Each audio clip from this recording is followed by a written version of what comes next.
हमें तो 32 साल हो गए छठ करते और कभी ऐसा नहीं लगा कि हमें बहुत परेशानी हो रही है या मैं नहीं कर पा रही हूँ। ये व्रत कोई भी करता है, कोई पुरुष और महिला, इसमें कोई बाध्य नहीं है कि महिला ही करेगी। पुरुष लोग भी करते हैं और बड़ी अच्छे से करते हैं। जो लोग बोलते हैं कि छुआछूत माना जाता है, लेकिन ये हमारा छठ, ये इसका प्रमाण है कि इसमें कहीं भी कोई छुआछूत नहीं होता। इसमें हर चीज, हर जाति के लोग एक साथ बैठ के पूजा करते हैं। छोटे छोटे रोजगार करने वालों को इस व्रत से रोजगार मिलता है, उनकी रोजी रोटी बहुत अच्छे से चलने लगती है। महापर्व छठ का दूसरा दिन शाम हो चुकी है, खरना की पूजा भी हो चुकी है और फिर आज निर्जला व्रत अभिव्रती ने खोला है और फिर अब 36 घंटे का फिर से शुरू होगा निर्जला व्रत। कल शाम का पहला अर्घ और परसों सुबह के अर्घ के बाद में व्रत खोला जाएगा। लेकिन आज खरना की पूजा हुई, लोकगीत भी आपने सुने, कितने मधुर गीत जिसमें सबके लिए वरदान मांगा, खुद के लिए, परिवार के लिए, भाई भौजाई, भतीजे, भांजी भांजा, सबके लिए। और ये व्रत होता ही ऐसा कि पूरे परिवार की सुख समृद्धि के साथ पास पड़ोसियों की भी सुख समृद्धि मांगी जाती है। हमारे साथ शशि प्रभा जी हैं। शशि प्रभा जी कई वर्षों से व्रत कर रही हैं और खरना पे सबसे अच्छी बात यह है कि इनके घर में जो प्रसाद लेने आते हैं, केवल परिवार ही नहीं बल्कि उनके दोस्त, रिश्तेदार, पड़ोसी सब पहुंचते हैं। और मिनी इंडिया की हम बात करते हैं तो मिनी इंडिया में यहाँ पर केवल यूपी बिहार वासी नहीं बल्कि हर समाज के लोग यहाँ प्रसाद लेने पहुंचे हुए हैं। शशि जी, आज आपका खरना का अभी व्रत पूरा हुआ है, कैसा लग रहा है? अब बहुत अच्छा लग रहा है। हमें तो 32 साल हो गए छठ करते और कभी ऐसा नहीं लगा कि हमें बहुत परेशानी हो रही है या मैं नहीं कर पा रही हूँ। माता रानी मुझे ऐसे ही आगे भी शक्ति दे, हमारे परिवार को सुखी संपन्न रखें कि हम आगे भी व्रत को अपने इच्छा के और अपने उल्लास के साथ मनाते रहें। मैं देख रही थी आप लगातार करीब घंटे भर से छठ के मैया के गीत गा रही थी, गला भी सूख रहा होगा, है ना? दिन भर से पानी नहीं पिए। कोई गला नहीं सूखता है। हमारे छठ में इतनी शक्ति है, माता रानी सूरज भगवान का पता नहीं क्या वरदान है कि कुछ भी नहीं लगता है। थोड़ा सा भी हमें फील नहीं हो रहा अभी भी कि मेरा गला सूख रहा है, कि मैं खाई नहीं हूँ, कि मैं निर्जला हूँ या इतना काम कर रही हूँ, कुछ भी नहीं पता वो चला। तो बिल्कुल आपके चेहरे की चमक बता रही है कि व्रत की जो शक्ति है वो भक्ति के साथ में कितनी जो शक्ति मिलती है वो नजर आ रही है। आपको बताना चाहूंगी कि शशि प्रभा जी जसपुर एसपी शशि मोहन जी की बहन है, तो आज भाई के लिए भी आपने बहुत कुछ हाँ, आज मेरा भाई सुबह फोन किया, सुबह सुबह बोला मैं आपको प्रणाम कर रहा हूँ दीदी, मैं आ नहीं पा रहा हूँ, उनका कुछ जरूरी काम आ गया तो नहीं आ पा रहे हैं। तो बोले कि मैं आपको प्रणाम कर रहा हूँ, आप हमारे लिए भी मांगिएगा। बोले ये बोलने की तो बात नहीं है, हम रहते ही हैं अपने मैके, अपने ससुराल, अपने बच्चों, अपने भतीजा भतीजी, अपने आस पड़ोस, सब तरफ हमारे रिश्तेदार संपन्न और सुखी रहें, इसी के लिए इस व्रत को किया जाता है। ये व्रत कोई भी करता है, कोई पुरुष और महिला, इसमें कोई बाध्य नहीं है कि महिला ही करेगी। पुरुष लोग भी करते हैं और बड़ी अच्छे से करते हैं। और सबसे बड़ी बात है कि हमारे इस सनातन धर्म के इस त्योहार में जो लोग बोलते हैं कि छुआछूत माना जाता है, लेकिन ये हमारा छठ, ये इसका प्रमाण है कि इसमें कहीं भी कोई छुआछूत नहीं होता।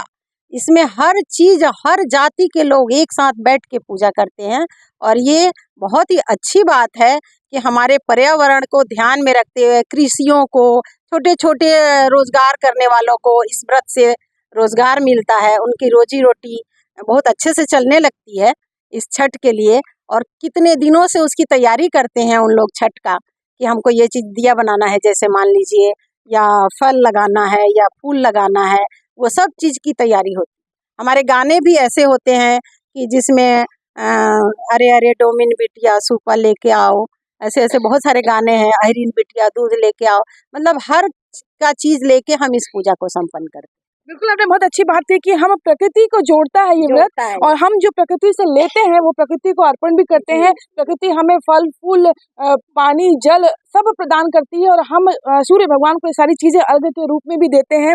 हमारे साथ और भी सब व्रतधारी जुड़े हुए हैं, बहुत सुंदर लग रही है सब आप लोग। तो आप लोगों ने व्रत किया है? नहीं, हम लोग तो नहीं किए हैं, किसी कारणवश नहीं कर पाए हैं, पर हमने अपनी दीदी का पूरा सहयोग किए हैं। दीदी का सहयोग करना है। और आप? मैं भी नहीं कर पाई हूँ इस बार, कुछ कारण से नहीं कर पाई। तो ना आप घर परिवार से हाँ, ही सब हाँ, हैं। हाँ। तो आप शशि दीदी के मायके से हैं? नहीं, भाभी है सब। हाँ, भाभियाँ हैं। भाभियाँ इनकी, और ये इनकी सहेली है। तो ये सहेली भी बहुत देर से गुनगुना रही थी, सब साथ देने पहुंचते हैं बहुत सालों से। पहुंचते हैं, क्योंकि मुझे तो क्या बोलने से मेरे घर में नहीं होता, लेकिन मैं देख देख के सीख जाती हूँ। गाना गाना मुझे बहुत अच्छा लगता है। छठ मतलब पूजा मतलब भले भाभी करती हैं, सस्सी भाभी, लेकिन लगता है कि मेरे घर में हो रहा है, इसलिए मैं उतनी दूर से भी मतलब मैं रिसाली से यहाँ आ जाती हूँ कि मुझे जाना है। छठ की पूजा का मतलब अलग ही खुशी रहता है कि यह पर्व महापर्व है, और इसका खुशी मतलब कोई बयान नहीं कर सकता, इतना अच्छा लगता है ये पर्व। बिल्कुल जो खुशी है वो बयान नहीं की जा सकती। आप पड़ोस में है, पहली बार देखे या पहले भी? पहली बार देखी। कैसा लगे यहाँ? अच्छा लगा। आप किस समाज से बिलोंग करती हैं? ब्राह्मण। तो कैसा लगा कि ये व्रत सबको जोड़ता है? तो सबको जोड़ता है, पहले से जुड़े हुए हम इनके साथ, क्योंकि हम यहीं रहते हैं, इनका मायका भी यहीं है। वंदना जी भी हैं पीछे। आप छठ कर रहे हैं इस बार? जय हो छठी मैया की। नहीं, हम सब पूरे सहयोग दे रहे हैं शशि भाभी को। तो अभी बहुत सारी जगह खरना का प्रसाद लेने और भी जाना है। हाँ, हम सभी जगह प्रसाद मांगकर खाएंगे, और हमारी सभी सखियां बहुत ही उल्लास और बहुत ही श्रद्धा भाव से करती हैं, तो हम सभी उनका सहयोग देंगे। छठी माँ का प्रसाद आशीर्वाद मांगने हम हर घर जाएंगे। बिल्कुल माना जाता है कि जो खरना का प्रसाद हो या घाट पे छठी मैया का प्रसाद हो, मांग कर खाना शुभ माना जाता है। कई मनौती भी होती है, जिनकी मनौती पूरी होती है वो प्रसाद मांग के खाते हैं, और जो मनौती मांगते हैं वो भी प्रसाद मांगने पहुंचते हैं सबके घरों में। खरना की हम बात कर रहे थे, खरना में क्या होता है, आज आप लोगों की क्या रस्म होती है पूरी? खरना असल में हमारे खरने में खीर और रोटी की प्रसाद बनाते हैं हम लोग, और इसमें बिल्कुल नमक का उपयोग नहीं होता। जो प्रसाद लोगों को भी खिलाते हैं वो भी हम यही खिलाते हैं, कुछ अलग से नहीं बनाते हैं। हाँ, इसी का प्रसाद देते हैं लोगों को। और हमारा जो खरना होता है ये एक सनातन धर्म का बहुत बड़ी चीज़ है कि हम अपने डूबते सूरज या पूरी तरह से जो ढल गए हैं आज उनकी पूजा करते हैं, सूरज भगवान की। हम पश्चिम दिशा मुँह करके इसीलिए बैठते हैं कि हमारे सूरज भगवान इस तरफ आ गए हैं और हम वो विश्राम की मुद्रा में, और हम उन्हें प्रणाम करते हैं और कहने का हम एक संदेश देते हैं कि हम अपने बुजुर्गों को इसी तरह से मान और सम्मान देते रहें। कल जो हमारी पूजा होगी वो मतलब ढलते हुए सूरज की पूजा होगी। आज पूरी तरह विश्राम के मुद्रा में है, उनकी पूजा हुई, और कल ढलते हुए सूरज की पूजा होगी। ये हम बहुत बड़ा संदेश देते हैं कि हम अपने पिछली पीढ़ी को भूले ना, उनको आदर और सम्मान कहा कि जो उदय होता है वो अस्त होता है, और अस्त होने के बाद उदय भी होता है, और ये संदेश है छठ व्रत का। तो जिस तरीके से शशि जी ने बताया कि आज पूरी तरीके से विश्राम कर रहे सूर्य देवता को यहाँ पर आज अर्घ दिया गया है, और ये उनको बुजुर्ग के रूप में देखते हैं कि हमारे जो पूर्वज हैं उनको भी हम याद करते हैं। और कल जब अस्ताचलगामी सूर्य को जब अर्घ दिया जाएगा तब गोधूली बेला होगी, सूर्य डूबते हुए रहेंगे और उस वक्त अर्घ होगा। और वो भी एक संदेश है हमारे जीवन का कि हमारे जीवन का एक बहुत कड़वा सच है कि उगते सूरज को हर कोई सलाम करता है, पर डूबते को जो सलाम करे उसका सूरज कभी अस्त नहीं होता। और यही एक संदेश लेकर के छठ व्रतधारी भी घाट तक कल पहुंचेंगे। कल छठ घाट से फिर हम आपके साथ जुड़ेंगे, तब तक के लिए इजाजत चाहिए। कोमल धनेश्वर, IBC 24 भिलाई।